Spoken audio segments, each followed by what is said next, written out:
कोल्हापूर सांगली राज्य महामार्गावर असलेल्या मार्बल लाईनमधील बेस सिरॅमिक्स या दुकानाच्या गोदामाला आज अचानक आग लागून गोदामातील 80 लाखांचं महागड्या सिरॅमिक्स साहित्याचं नुकसान झालंय।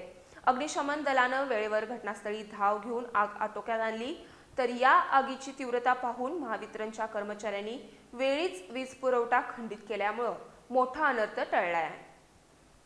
कोल्हापूर सांगली राज्य महामार्गावर असलेल्या मार्बल लाईनमधील बेल सिरॅमिक या दुकानाच्या गोदामाला आज अचानक आग लागून गोदामातील 80 लाखाचं महागड्या सिरॅमिक साहित्याचं नुकसान झालं।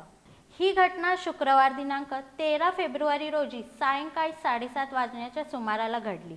या आगीचं नेमकं कारण अद्याप समजू शकलेलं नाही।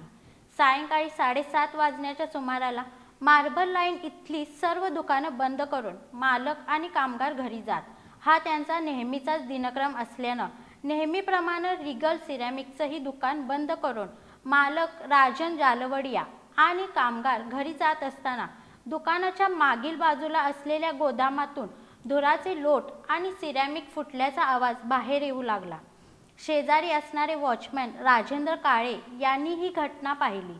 त्यांनी पुढे जाऊन सर्व प्रकार दुकान मालकांना सांगितला। मालकानं गोदामाकडे धाव घेऊन आग विझवण्याचा प्रयत्न केला, पण आग आटोक्यात येत नव्हती।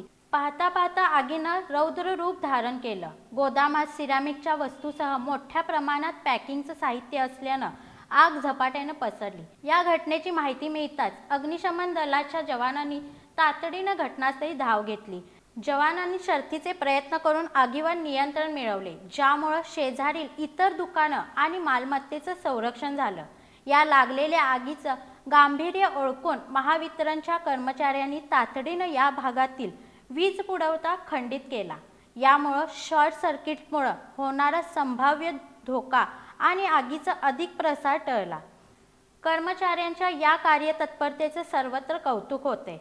प्राथमिक अंदाजानुसार या आगीत फर्निचर, सिरॅमिक साठा आणि गोदाम शेडचं मिळून 80 लाख रुपयाचं नुकसान झालंय।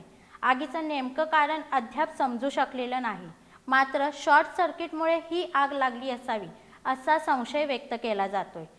ही आग आटोक्यात आणण्यासाठी अग्निशमनचे नवनाथ साबळे, ड्रायव्हर वामन चौरे, निलेश तांडेल, संभाजी शिंगारे, फायरमन ढेपले, आयुष आदवडे, मंगेश पालशेतकर, फैजान जमादार, मेहबूब खुटेपड, अजम फकीर, योगेश पुजारी, MSCBचे कर्मचारी उपस्थित होते।